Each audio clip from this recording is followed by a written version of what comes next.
अभी अपने वहाँ पर विराजित है हारमोनियम पर, वो भैया सबको पूजा कराएंगे, बोलेंगे मंत्र बोलेंगे। तो उसमें एक मंत्र बोलेंगे, कुल देवताय नमः,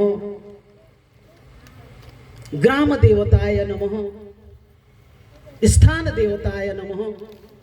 जो ग्राम देवता को मानता है वह हिंदू है, जो कुल देवता को मानता है वह हिंदू है, जो गोत्र परंपरा को मानता है वह हिंदू है। यह आदिवासी हो, जो वनवासी हो, गैर आदिवासी हो, ओबीसी हो, जो भी हो, अगर वह गोत्र मानता है, कुल देवता को मानता है, ग्राम देवता को मानता है, वह हिंदू है। गोत्र परंपरा ऋषियों से आया है और इस गोत्र में जाति का भेद नहीं है। भद्रा जाति का व्यक्ति भी कश्यप लिखता है। मैं एक गोत्र के बारे में बता रहा हूं, बाकी जो 7-8 जितने ऋषि अपने हैं, गोत्र परंपरा 16 ऋषियों के नाम से गोत्र है। तो भद्रा जाति का व्यक्ति भी कश्यप है, हलवा जाति का व्यक्ति भी कश्यप है, मुरिया जाति का व्यक्ति भी कश्यप है। तो कश्यप ऋषि से, गोत्र का मतलब होता है गात्र, शरीर। गात्र शरीर जहां से उत्पन्न हुआ, जहां से हमारा प्रारंभ हुआ, जिस ऋषि से, उसी को गोत्र कहा जाता है। और वह गोत्र अलग अलग विभिन्न जातियों में हम लोग होते हुए भी हमारे गोत्र को जब याद करते हैं तो हम किसी न किसी एक ऋषि से संबंध होता है। जैसे यादव समाज के लोग बैठे हैं, क्या आपको आपका ऋषि मालूम है? अत्रि गोत्र, ब्रह्मा जी के पुत्र में अत्रि गोत्र से प्रारंभ होकर यह आ रहा है। तो इस तरह से सभी लोग को गोत्र के बारे में अपने बच्चों को बताना है, क्योंकि पूजा में जरूरत पड़ता है। जब आप गोत्र भूल जाते हैं तो आपका शादी विवाह इत्यादि कर्म भी आपको विलोपित होता है। भाई किस गोत्र से किसका शादी होता है, ये सब में है। किससे बंधु बांधव का रिश्ता होता है, किससे नहीं होता है। और यह हम जो वनवासी आदिवासी कहते हैं उसमें तो प्रबल रूप से है, बहुत ही प्रखर रूप से उसको माना जाता है। तो इस तरह से हम कुल देवता को मानेंगे तो हम कुल कुटुंब के लोग एक साथ रहेंगे, और ग्राम देवता को मानेंगे तो ग्राम के लोग हम एक साथ रहेंगे। मैं इस बात को बार बार क्यों दोहरा रहा हूं, क्योंकि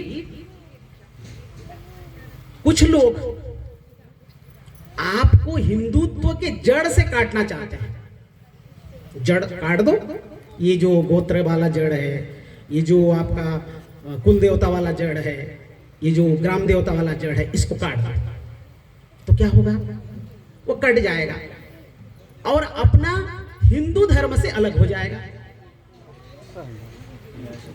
जो गांव में जो व्यक्ति कुल देवता को नहीं मानता, ग्राम देवता को नहीं मानता, गोत्र परंपरा को नहीं मानता, समझ जाइए वह गांव 2 गांव बन रहा है, वह कुल 2 कुल बन रहा है। कुल जो है बट रहा है, गांव बट रहा है, क्योंकि एक लोग है ग्राम देवता को मानते हैं, एक लोग है ग्राम देवता नहीं मानते। तो हिंदू होने के नाते हम लोगों को एक गांव में एक ग्राम देवी के संरक्षण में रहते हुए संगठित रहना है। इस बात को विशेष ध्यान रखना है। हम आपको बताने आए हैं कि आपका कुल देवता को याद रखिए, आप अपने ग्राम देवता को याद रखिए और गोत्र को याद रखिए। ये 3 चीज को अगर अच्छी तरह से मानते हैं आप अपने हिंदुत्व के जड़ से नहीं कट सकते। आप अयोध्या जाएंगे कि नहीं, आप वृंदावन जाएंगे कि नहीं? बहुत सारे लोग हैं जन्म से लेकर मृत्यु पर्यंत ये तीर्थ स्थानों में जा भी नहीं पाएंगे, हमारे गांव के बहुत सारे लोग। किंतु गांव की ये 3 चीज को जो मानता है वह हिंदुत्व से जुड़ा है, चाहे वो शहरवासी हो, नगरवासी हो, जो भी हो। और एक बात ध्यान रखिए, जब पूजा कराते हैं तो ये 3 चीज गोत्र पूछेंगे संकल्प करते समय। आपका गोत्र क्या है, कुल देवता क्या है, स्थान देवता क्या है, ग्राम देवता क्या है, लेकिन जाति नहीं पूछा जाता। याद करिए, कभी भी संकल्प मंत्र में जाति और वर्ण नहीं आता, जिसके कारण से समाज में लोग भेद पैदा करना चाहते हैं। वो तो हमारे वैदिक मंत्र में है ही नहीं, उसमें पूछा ही नहीं जाता हमारे वैदिक मंत्र में कि आपका जाति क्या है। आप लोग पूजा पाठ में बैठे हैं, आपको सब पता है। इसीलिए हम लोग जाति के नाम से हिंदू न बटे, इसके लिए आपको इस 3 चीज को अच्छी तरह से पकड़ के रखना है।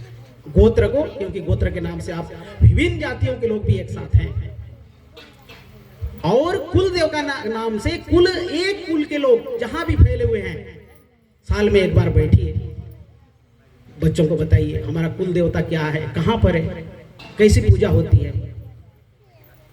और ग्राम देवता के नाम से एक गांव में 5-6 प्रकार के अलग अलग जाति के लोग रहते हैं, लेकिन ग्राम देवता के नाम से सब लोग एक साथ हैं। इतना हमारा समरस भाव है, समरसता है। और गांव में जितने तीज त्योहार होते हैं उसको एक साथ मनाते हैं। तो उन त्योहारों को मनाते हुए हम महसूस करते हैं कि विशेषकर हम इस माटी देव को मानते हैं, ग्राम देव और माटी देव, माटी की पूजा करते हैं। माटी की पूजा यह केवल गांव के साधारण जो पढ़े लिखे नहीं है, कुछ नहीं जानते हैं, ऐसा लोग करते हैं, ऐसा नहीं है। वेद में भी है, वैदिक ऋषियों ने कहा माता भूमि पुत्रो हम पृथ्वी, यह जो भूमि है मां है और मैं पुत्र हूं इस पृथ्वी का, ये ऋषियों ने कहा, ये सनातन धर्म। इसीलिए हम पूजा से पहले आप धरती पूजा करते हैं, धरती भूमि पूजन सबसे पहले पंडित जी भूमि पूजन कराते हैं। और हमारे गांव के जो पुजारी लोग हैं वो लोग भी साल में एक बार विशेष रूप से माटी पूजा करते हैं, तब जाकर के धान बोते हैं, बीज लगाते हैं। और उस माटी पूजा के दिन गांव में चलना फिरना मना किया जाता है, किसी प्रकार का काम करना मना किया जाता है, क्योंकि उस दिन हम महसूस करते हैं कि हम मिट्टी मेरी मां है और इस पर किसी प्रकार का आहत नहीं होना चाहिए। इतना तक कि दूसरे गांव का व्यक्ति अगर उस मिट्टी में आ जाए तो उसे कुछ न कुछ दंडुम देना होता है, दंड स्वरूप कुछ देना होता है। वो चंदा नहीं ले रहे। आजकल लोग सोचते हैं ना ऐसे लगा के रोड में लगा के चंदा नहीं ले रहे हैं हमारे लोग, आपसे दंडुम ले रहे हैं, दंड ले रहे हैं। क्यों? हमारे मिट्टी से आप चलकर जा रहे हो, या फिर मत जाओ। ये हमारी भावना है इस मिट्टी के प्रति, और यह मिट्टी, इसको बोलते हैं भारत। और यह भारत तब तक भारत है जब तक हिंदू है, जब तक सनातन धर्म है। याद करिए, जहां जहां से सनातन धर्म को मानने वाले व्यक्ति कम हो गए, वहां से भारत कट गया। सीधी सी बात है, जहां सनातन कम हो गया, सनातनी हिंदू धर्म मानने वाले, जैसे पाकिस्तान है, बांग्लादेश है, आप वहां जाके भारत माता की जय बोल सकते हैं क्या? नहीं बोल सकते। क्यों? क्योंकि वहां पर सनातन धर्म को, हिंदू धर्म को मानने वाले लोग कम हो गए। भारत में भी वर्तमान में जहां जहां पर सनातन धर्म को मानने वाले लोग कम हो रहे हैं, वहां पर आप भारत माता की जय नहीं बोल सकते। भारत माता की जय नहीं बोलने वालों की संख्या बढ़ रही है इसी देश के अंदर। इस बात को बताने के लिए हम आए हैं।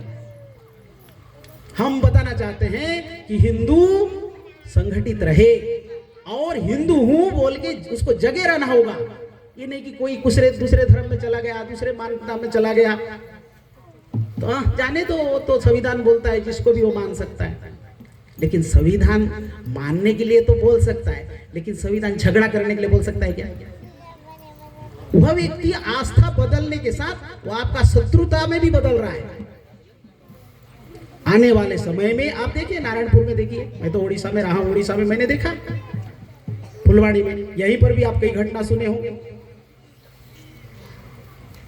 वह केवल आस्था नहीं बदल रहा है, वो आपके साथ संघर्ष करने के लिए तैयार हो रहा है आने वाले भविष्य में।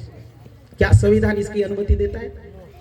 आस्था के लिए भले दे सकता है कि हाँ ठीक है, कोई भी आस्था मानो, लेकिन आने वाले समय में वह संघर्ष के लिए तैयार हो रहा है। इस बात को अच्छी तरह से जानना चाहिए। यह कोई आस्था बदलने वाली बात नहीं है, यह राष्ट्र को बदलने वाली बात है। यह हमारे वैदिक परंपरा, हिंदू सनातन परंपरा को सने सने उसको लोप करने की दिशा में उनका काम है। इतना सहजता से नहीं होगा, क्योंकि हिंदू ऐसा वीर है, इसी भूमि में शिवाजी पैदा हो जाते हैं, महाराणा प्रताप पैदा हो जाते हैं, बड़े बड़े राम कृष्ण इस धरा को बचाने आते हैं। तो इसीलिए हम लोग क्या करते हैं इसके ऊपर निर्भर करता है। हम इस आशा में न बैठे कि कल की अवतार लेंगे, सफेद घोड़े में बैठेंगे, फिर विनाश करेंगे। इसलिए हिंदू को जगना होगा और संगठित रहना होगा और बहुसंख्यक रहना होगा। आपकी संख्या जहां कम हुई वहां से आप धीरे धीरे पलायन करते हैं। तो आइए, मैं संक्षेप में वक्तव्य रखना था। मैं एक भजन अपने देवी देवताओं को स्मरण करना चाहूँगा, हमारे गांव के समस्त देवी देवताओं को। तो छोटा सा भजन में, छोटा सा तो नहीं, थोड़ा लंबा ही है। बोले दंतेश्वरी माता की जय। जिमी माटी गांव दई माता मावली के, जिमी माटी गांव दई माता मावली के, शरण शरण दंडा शरण दंतेश्वरी के, शरण शरण दंडा शरण दंतेश्वरी के, हर देश न हिंगलाज कोट बोड़िन के, से मरिया हिरम दई बास बोड़िन के, काली कंकालिन काली बावड़ी भोला कामिनी के, शरण शरण दंडा शरण दंतेश्वरी के, चिकला दई सोना दई कंगना दई के, पामन दई पीला दई पक्का दई के, भोले माता मंगलो करी माता के, शरण शरण दंडा शरण दंतेश्वरी के,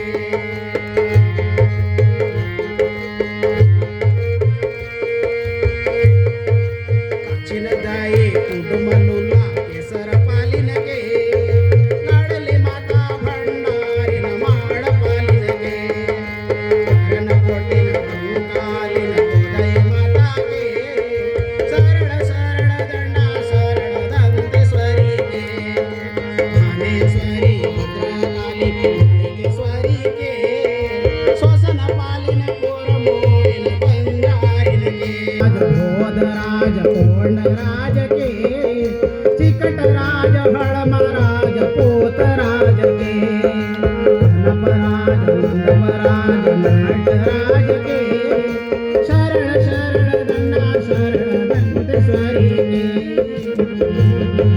हिंदी हूँगा परसूंगा पप मुरिया के, मारा देव गुजा देव बंगे मुरिया के, जिभो काटी अंगा तोला बनगड़िया के, शरण शरण ना शरण दंतेश्वरी के, श्री माता नदिया बूढ़ी चंद्र बूढ़ी नगे,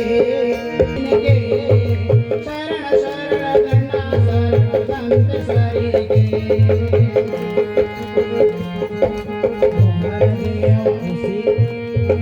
देव उसी देव बूढ़ा देव के,